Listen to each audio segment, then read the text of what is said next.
Zong aku lebih setuju Terisla sih kalau gini. Oh ya, Terisla juga Iya, lagi aku lebih setuju. oke banget ya dari kemarin.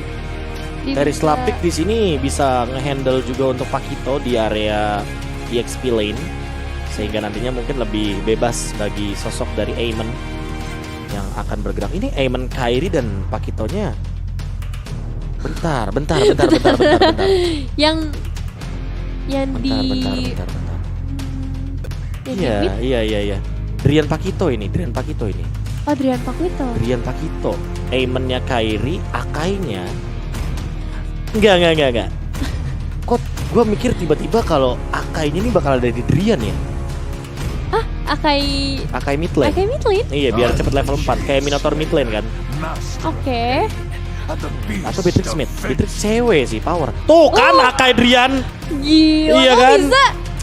Dar. Setel ini stiker Eko dulu. Cheese. Ini kayaknya dalam headset kami ada Coach Aldo ya? Agak ada. Oke. Nah, apa jadi ke Aldo? Aldo memang teman diskusi saya, tapi kagak ada tuh obrolan kayak begini. Iya, tetapi ya ini dia, unik gitu ya kan? surprise pick. Ini unik makanya. Ini unik. Dengan Kohdrian yang punya sekitar 200 full hero. Wah, ada. Jadi dia tuh Bisa full pakai hero-nya semuanya. sampai nanti hero-hero selanjutnya Mobile Legends. Agak lewat tuh. Agak lewat emang. Iya, bagus lah. Berarti dia bisa memprediksi nih untuk hero selanjutnya. Atau dengan kata lain dia bisa menggunakan semua hero. Meanwhile, untuk brand juga mereka udah ngebawa hero-hero yang mau masuk ke dalam Land of Dawn dengan hanya Themis sebagai pick terakhir mereka. Kita akan lihat seperti apa permainan dari kedua tim kali ini untuk game yang ketiga. Ini dia yang saya suka nih, Drian. Dengan 200 full hero yang dia miliki, yang dimana semua hero bisa jadi mid lane dan terbukti. Ini adalah sebuah metode yang cukup menarik ketika kita melihat Akai di area mid lane. Karena bukan pertama kalinya Drian membawa metode seperti ini. Dia pernah bawa Grok juga di area mid lane. Dan bahkan dulu waktu zaman dia setim sama Udil, sama Psycho, dia tuh bawanya Kufra bahkan di area mid lane dulu. Wow, emang unik banget ya untuk Onyx sendiri, terutama untuk seorang Drian kali ini. Dan dengan adanya Akai sebenarnya untuk fight ke arah objektif jadi lebih dekat. Dia juga bisa ngasih trappingnya entah itu nanti ke arah seorang View ataupun Ogwen yang pastinya melakukan mobilisasi begitu tinggi. Dan kali ini hanya mencoba untuk melakukan pertukaran damage saja karena Little Wanderer berhasil diamankan oleh seorang Kyle TZ. Ya, sebuah retribution yang sangat on point sekali dari Kyle TZ karena nggak ada kontes juga. Kairinya lebih berfokus untuk mencari level yang keempat sepertinya. Tossing the jungle di area bawah, atas, dan bahkan untuk sekarang dia ke area bawah lagi untuk mencari level yang keempat. Sementara di area gold lane bermain dengan tempo yang cukup safe kayaknya, cewek. Sama-sama clear aja, nggak ada yang nahan untuk wave minionnya lebih jauh. Karena buat sekarang kayaknya cuma nyari level 4 pokoknya untuk mid laner kita dari Drian. Iya, benar-benar main berhati-hati sih sejauh ini dan begitu juga di seluruh sisi. Tapi kali ini udah mulai terlihat beberapa pergerakan di area mid lane dimulai dengan seorang Kyle TZ yang baru saja mengurangi setengah HP dari dua pemain Onyx di area mid lane yaitu Samo dan juga Drian. Ya, kali ini kayaknya bakal ada sedikit pergerakan ke arah XP lane kah dari Drian untuk setup ke arah Turtle juga, mendapatkan level yang keempat bersamaan dengan Boots. Kali ini Bootsnya juga ada duluan untuk mendapatkan level yang keempat, bakal ditinggal begitu aja. Dan bahkan Samohnya akan mengisi di area mid untuk mendapatkan Numenon Blast. Cepat mungkin mendapatkan ultimate Kairi. Sudah mulai hadir juga di level yang keempatnya dia. Kyle TZ lebih mengoptimalkan ke area purple buff untuk mencari level yang kelima sepertinya. Dan buat sekarang Turtle-nya udah mulai ditarik-tarik sama Ogwen. Kayaknya nggak bakal direset sekarang ya kan, karena udah ada Kairi dan juga Drian di depan. Headbutt, body slam, belum ada heavy spin. Belum ada pergerakan untuk memberikan sebuah efek stun yang begitu memberikan area yang luas sekali. Drian mencoba untuk mengejar ke arah Kyle TZ, itu dia dengan heavy spin. Tapi kali ini Endless Shard dan Kyle TZ dengan satu buah Divine Force. How can dia bisa mencuri satu buah turtle yang begitu manis harusnya untuk Onyx Esports? Wow ya, bisa dibilang tadi pergerakan yang sama-sama perlahan-lahan dari kedua tim, tapi pasti mereka nggak mau ambil resiko yang terlalu banyak, bahkan nggak ada pertukaran darah juga. Meskipun memang Ogwen harus dikirim ke arah base terlebih dahulu dengan SP yang terbatas, tapi pada akhirnya Kyle berhasil ngedapetin objektif yang pertama. Oke, Ogwen juga udah mulai hadir. Sepertinya ada sedikit informasi yang miss dari Ogwen karena dia tidak menemukan Samo. Samonya baru muncul. Kayaknya bakal langsung ada memberikan sedikit informasi yang sama di area gold lane. Sama-sama punya Wind Talker untuk dua pemain dari Brand Esports. Bahkan lihat pergerakan dari Boots mencoba untuk bertahan sendirian di area depan. Flicker pun sudah digunakan untuk escape. Kejar sama Flop dan juga View. Hampir terkena efek Petrify tapi masih bisa selamat untungnya.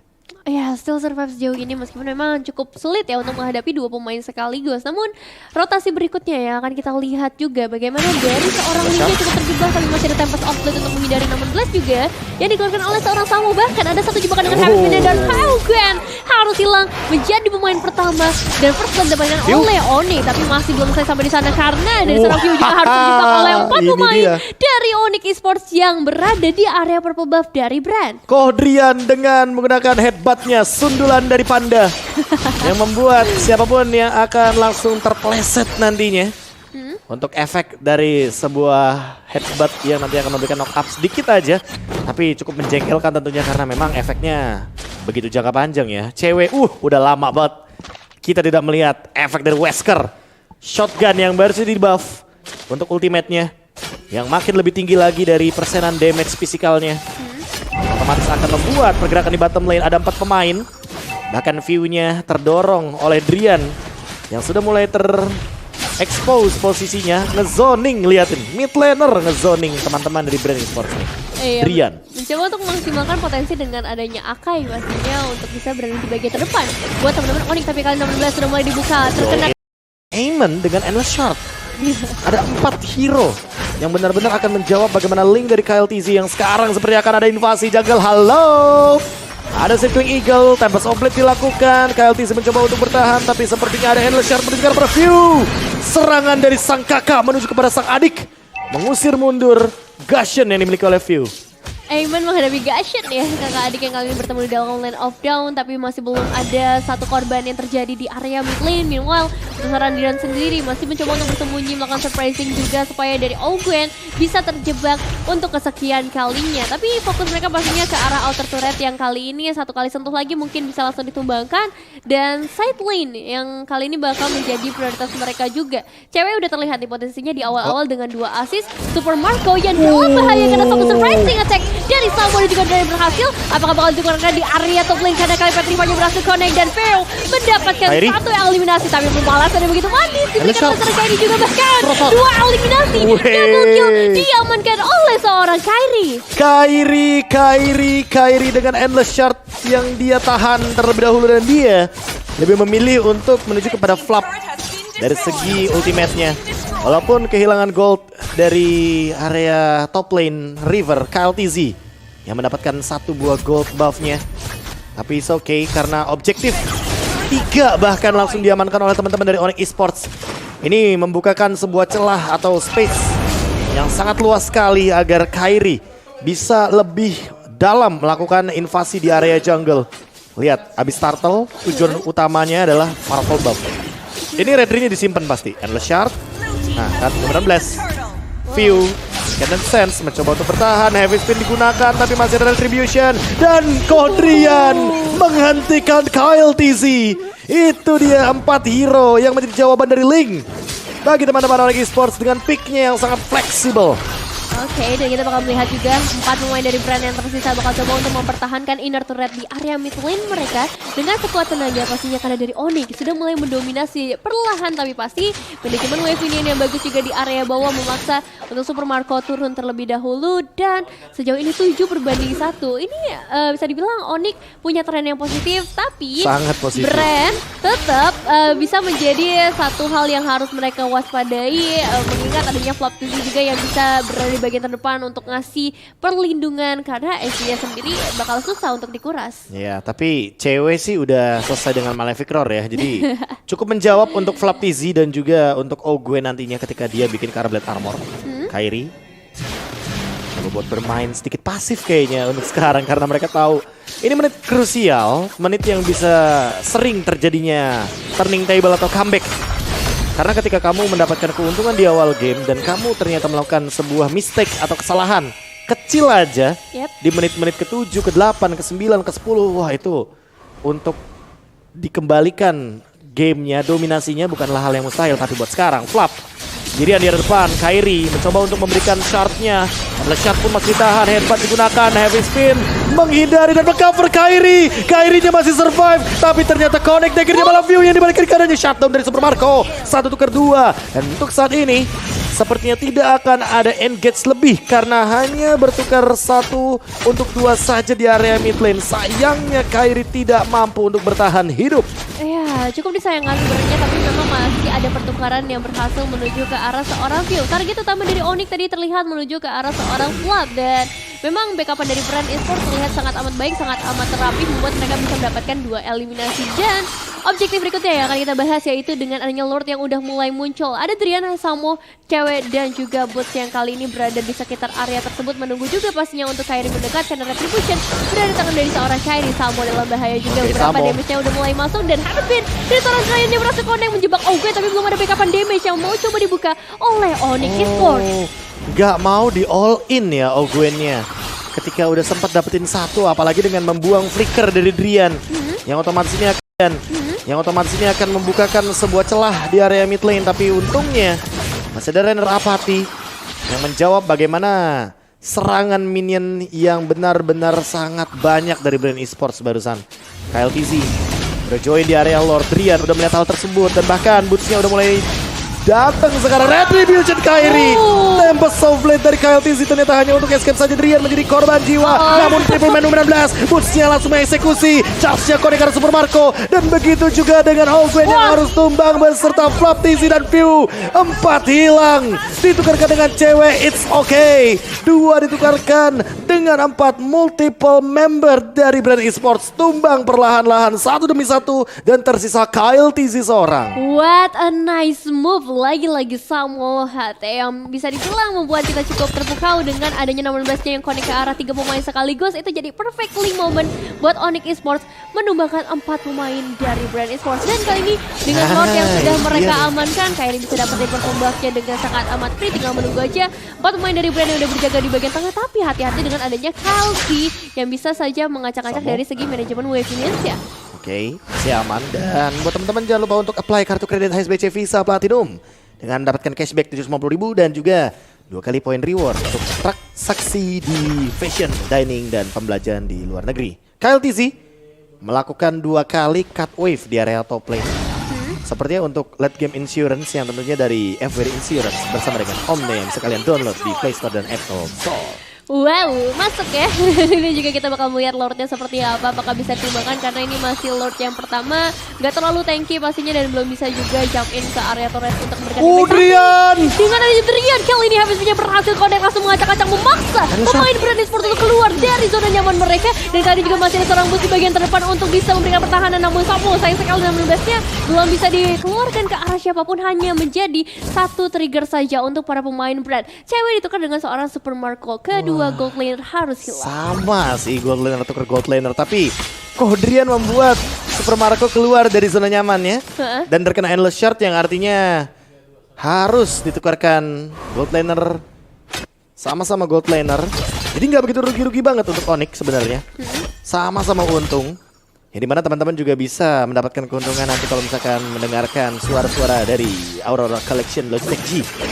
Dan sekarang Ogwen loncat bersama dengan Floptizi mengincar ke arah seorang Kairi, tapi masih ada heavy spin. Kodrian save the day, mendapatkan Ogwen. Ogwen tumbang View, mengejar ke arah cewek, tapi cewek masih mampu untuk bertahan dengan 1 buah tactical repositioning dan flicker yang ia miliki. 1 tidak ada yang tumbang dari Onyx Esports, dan bahkan Sunny Brand hilang 2. Bakal ditabrak sepertinya Nevin karena Drian hadir lagi dalam team fight kali ini. Iya, hanya 3 pemain yang tersisa dari brand kali ini menghadapi 5 pemain ready dari Onyx. Meskipun memang cewek masih berada di bagian belakang, tapi overall 4 pemain dari Onyx masih bisa memberikan damage yang sangat amat terasa. Bahkan Flap hanya tersisa setengah darah saja di sana, dan Lord ternyata yang bakal menjadi target dari Onyx Esports selanjutnya. Ini mau ditabrak nggak sih Lordnya? Lihat tuh posisinya.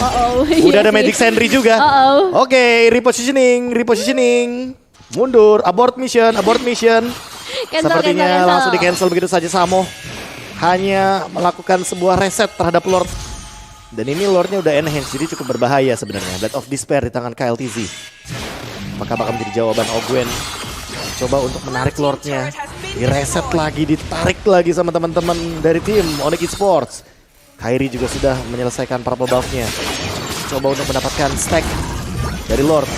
Ini nih plusnya. Nomor 16 Super Marco Spirian langsung ditembak di snipe Samohate Thomas. Oh my god, ini dia Romer yang mendapatkan momentum yang begitu mahal dan di follow up oleh cewek Calvin Winata. Ini bakal jadi free Lord sepertinya karena KLTZ masih terlalu jauh di area jungle belakang dan Endless Shard Retribution cukup on point.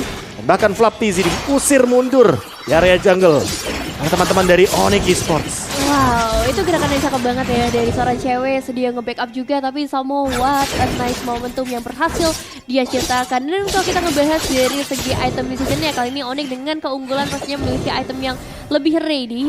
Kita melihat juga efek dari seorang Kairi mungkin ya. Dia udah punya item sampai ke arah Blood Wings dan juga ada efek dari Divine Glaive, penetrasi yang maksimal. Ini mungkin ngebuat dari para pemain brand juga nggak bisa maju terlalu jauh, bahkan harus benar-benar ngejaga posisinya di bagian belakang dan mengandalkan untuk Flap Z yang ada di bagian terdepan menghadapi Lord berikutnya apalagi. Ini dia Lord yang akan melakukan charge kepada bottom base turret. Dan ini dia tim Indonesia kita yang terbuka dengan sangat amat lebar untuk kemenangan yang ada di depan mata. Onyx Esports perlahan-lahan tapi pasti. Mereka mainnya sabar banget, pelan banget temponya. Mereka tahu mereka nggak bisa terburu-buru. Dan mereka menunggu wave minion yang selanjutnya. Lordnya pun masih ada. Drian mencoba untuk melakukan peruntukan dengan headbutt. Masih belum ada pergerakan yang agresif dari Drian. Flickernya pun ready. Samo juga sesaat lagi flickernya ready. Apakah bakal ditunggu untuk saat ini? Turret yang ketiga, base turretnya hancur begitu saja. Dan disengage. Sepertinya mereka akan mundur terlebih dahulu menunggu Samo dengan 10 detik flickernya. Magic Sentry sudah mulai di pop out. Counter attack? Sepertinya tidak. Keputusan yang tepat sebenarnya untuk Onyx mundur terlebih dahulu karena dari segi resource ya tadi masih ada beberapa cooldown ke arah flicker dari seorang Samo dan juga untuk brand sendiri yang kali ini mereka ready tapi masalahnya untuk tadi dari Samo bisa melarikan diri dari kumpulan 5 pemain dari brand esports. Habisnya udah mulai dikeluarkan oleh seorang Drian menjebak satu pemain di sana. Flap Z nggak bisa pulang kemana-mana namun Ogwen yang bakal menjadi target utama dengan flicker dan satu tembakan dari seorang Calvin Winata dan Flap masih bisa melarikan dirinya tapi tidak untuk seorang Ogwen. Oke, Flap TZ masih mampu untuk bertahan tapi ini dia wave minion di top lane terlalu banyak, mid lane udah mulai masuk. Apakah mampu Brand Esports mempertahankan base-nya sepertinya? Bakal dipaksa untuk menang 16. Super Marco terjebak dengan stun yang begitu mahal dan cewek melakukan eksekusi kepada Super Marco. Fade down dilakukan double kill, triple kill dan itu dia eksekusi wipe out yang manis dari Onyx Esports. Tim dari Indonesia akan melaju ke babak semifinal di MPL Invitational 2022 Onyx Esports. Congratulations, Onyx Esports victory berhasil diamankan. Dari game yang pertama mereka harus diruntuhkan, tapi untuk game kedua dan game ketiga mereka membuktikan bahwa Onyx Esports masih layak berada di papan atas dari MPL Invitational.